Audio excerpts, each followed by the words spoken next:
ناظرین، پریشے اور باری کا وہ رشتہ جو شروع تو لڑائی جھگڑے سے ہوا تھا، اب آہستہ آہستہ محبت کی طرف بڑھتا نظر آ رہا ہے، کیونکہ باری، جس کے دل میں شاید تھوڑا بہت ڈاؤٹ ہو کہ شاید پریشے نے صرف ہماری سوشل کلاس دیکھ کر پہلے میری اور پھر میرے باپ کی مدد کی، لیکن اب جب دیکھتا ہے کہ پریشے نے آفس کے ایک عام امپلائی کو بھی پریشانی میں دیکھ کر ٹھیک اسی طرح سے ہیلپ کی، تو اسے اندازہ ہو جاتا ہے کہ پریشے کی شخصیت ہی ایسی ہے کہ وہ کبھی کسی کو پریشانی میں نہیں دیکھ سکتی، اور یہی بات باری کے دل میں جیسے گھر کر جاتی ہے۔ پھر خوبصورت اور ذہین تو وہ ہے ہی۔ اب جیسا کہ آہستہ آہستہ باری کے دل میں پریشے کی محبت اور عزت پہلے سے زیادہ بڑھتی جا رہی ہے، باری نہ صرف پریشے کی شخصیت سے متاثر ہے، بلکہ اس کے صبر، سادگی اور خودداری نے بھی اسے بے حد متاثر کیا ہے۔ دوسری طرف انایا کی گھٹیا حرکتیں جو دن بدن بڑھتی ہی جا رہی ہیں، اور وہ کسی بھی حد تک جانے کو تیار نظر آتی ہے۔ جس طرح اس نے جان بوجھ کر پریشے پر گاڑی سے کیچڑ اچھالا اور پھر وہاں سے ہنستی ہوئی نکل گئی، وہ واقعی ہی نہایت شرمناک اور قابل مذمت حرکت تھی۔ لیکن باری اتنا سادہ بھی نہیں کہ وہ کچھ سمجھ نہ سکے۔ وہ فوراً انایا کی گاڑی پہچان لیتا ہے اور بغیر وقت ضائع کیے اسے فون کرتا ہے اور سختی سے وارن کرتا ہے کہ وہ اپنی حرکتوں سے باز آ جائے، ورنہ ان سب کا انجام اچھا نہیں ہوگا۔ مگر انایا ایسی لڑکی نہیں جو کسی کی دھمکی سے رک جائے۔ اس کی انا اور ضد اسے مزید خطرناک بنا رہی ہیں۔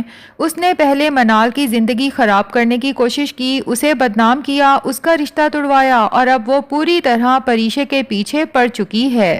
اسی دوران ایک خوبصورت مگر جذباتی سین دیکھنے کو ملتا ہے جہاں منال خود پریشے سے ملنے آفس پہنچ جاتی ہے۔ وہ بڑی محبت سے کہتی ہے کہ تم کئی دنوں سے گھر نہیں آئیں، تمہاری کمی شدت سے محسوس ہو رہی تھی، میرا دل تمہیں ملنے کے لیے بے چین تھا اور بہت اداس بھی تھا، اس لیے میں خود ہی تم سے ملنے چلی آئی۔ پریشے بھی اسے دیکھ کر خوش ہو جاتی ہے اور دونوں کے درمیان ایک مخلص بہنوں جیسا رشتہ واضح نظر آتا ہے۔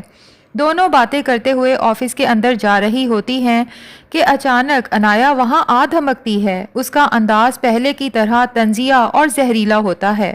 وہ پریشے کو دیکھ کر انایا سے کہتی ہے کہ تم اس لڑکی کی وجہ سے میری منگنی ختم کروا رہی تھی۔ یہ سن کر پریشے ایک لمحے کے لیے جیسے ساکت رہ جاتی ہے، کیونکہ اسے تو یہ بھی نہیں معلوم کہ باری کی منگنی ختم ہو چکی ہے۔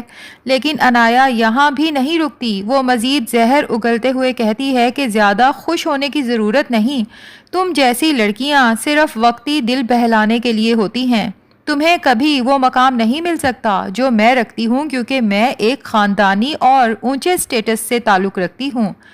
یہ بات سن کر منال کا صبر جیسے جواب دے جاتا ہے۔ وہ فوراً انایا کو روک دیتی ہے اور سخت لہجے میں کہتی ہے کہ تم یہاں آفس میں تماشا کرنے آخر کیوں آئی ہو؟ فوراً یہاں سے چلی جاؤ۔ انایا جاتے جاتے دونوں کو دھمکی دیتی ہے، بس انتظار کرو، میں تمہارے ساتھ کیا کرنے والی ہوں تمہیں خود سمجھ آ جائے گا۔ اس کی یہ بات آنے والے خطرے کی طرف صاف اشارہ دے رہی ہے۔ خیر، انایا کے جانے کے بعد منال فوراً پریشے کو سنبھالتی ہے اور اسے تسلی دیتی ہے کہ وہ پریشان نہ ہو، انایا باری کے قابل ہی نہیں تھی، اسی لیے میں نے خود یہ رشتہ ختم کروا دیا۔ میں نہیں چاہتی تھی کہ میرا بھائی ایک ایسی لڑکی کے ساتھ زندگی برباد کرے، اور بھائی نے اس کے ساتھ منگنی صرف میری خوشی کے لیے کی تھی۔ اس پر پریشے نرمی سے کہتی ہے کہ اسی فیصلے کی وجہ سے آپ کی اپنی شادی بھی ٹوٹ گئی، جس پر منال ایک لمحے کے لیے خاموش اور اداس ہو جاتی ہے، لیکن ساتھ ہی اس کے دل میں یہ سکون بھی ہے کہ کم سے کم اس نے اپنے بھائی کی زندگی کو ایک بڑی غلطی سے اور برباد ہونے سے بچا لیا۔ خیر، منال کے جانے کے بعد پریشے واپس آفس آتی ہے، مگر اس کا ذہن بکھرا ہوا ہوتا ہے۔ وہ واضح طور پر پریشان نظر آتی ہے۔ باری فوراً اس کی حالت بھانپ لیتا ہے اور پوچھتا ہے کہ کیا ہوا، سب ٹھیک تو ہے نا مس پریشے؟ تم تو منال کے ساتھ گئی تھیں اور بہت خوش لگ رہی تھیں، اب اتنی خاموش اور اداس کیوں لگ رہی ہو؟ لیکن پریشے کے لیے یہ سب بتانا آسان نہیں ہوتا کہ اس کے سامنے اس کی کس طرح سے بے عزتی کی گئی ہے۔ پھر ایک خوبصورت منظر آتا ہے جب باری ایک بار پھر پریشے کو گھر چھوڑنے جاتا ہے۔ راستے میں وہ نہایت سنجیدگی سے کہتا ہے کہ میں کافی دنوں سے دیکھ رہا ہوں کہ آپ پریشان ہیں، کیا کوئی مسئلہ ہے؟ اس پر پریشے اپنے دل کی بات آدھی چھپاتے ہوئے کہتی ہے کہ میری زندگی کبھی بھی ایسی نہیں رہی کہ جو چاہا فوراً مل گیا ہو۔ باری بڑے تحمل سے جواب دیتا ہے کہ دنیا میں کسی کی بھی زندگی مکمل نہیں ہوتی، ہر کسی کے حصے میں کچھ نہ کچھ کمی ضرور ہوتی ہے، لیکن اصل بات پتہ ہے کیا ہے کہ ہم ان حالات کا سامنا کیسے کرتے ہیں۔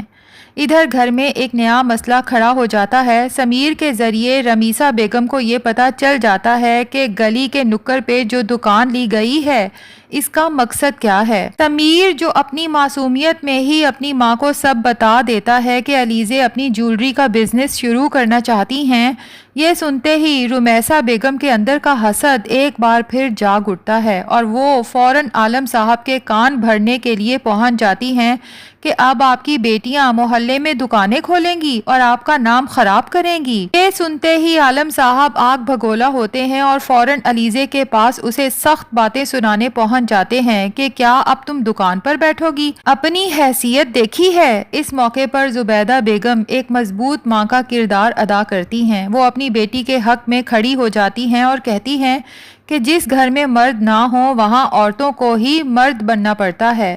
میں اس کی ماں ہوں اور میری اجازت سے ہی وہ یہ سب کر رہی ہے۔ یہ بات عالم صاحب کے لیے ناقابل برداشت ہوتی ہے کیونکہ وہ سمجھتے ہیں کہ چند پیسے دے کر وہ اس گھر کے مالک اور کفیل بن چکے ہیں، مگر زبیدہ بیگم انہیں واضح الفاظ میں بتا دیتی ہیں کہ میری بیٹیاں کسی پر بوجھ نہیں بننا چاہتی، وہ اپنے پاؤں پر کھڑا ہونا چاہتی ہیں، محنت کرنا چاہتی ہیں اور میں چاہتی ہوں کہ وہ مضبوط بنیں اور دنیا کا سامنا کرنا سیکھیں۔ علیزے اپنے باپ کی سخت باتیں سن کر دل برداشتہ ہو جاتی ہے، لیکن پریشے اسے حوصلہ دیتی ہے کہ وہ کسی کی منفی باتوں کی بالکل پرواہ نہ کرے، خاص طور پر رمیسا جیسی عورتیں کبھی نہیں چاہتی کہ کوئی آگے بڑھے۔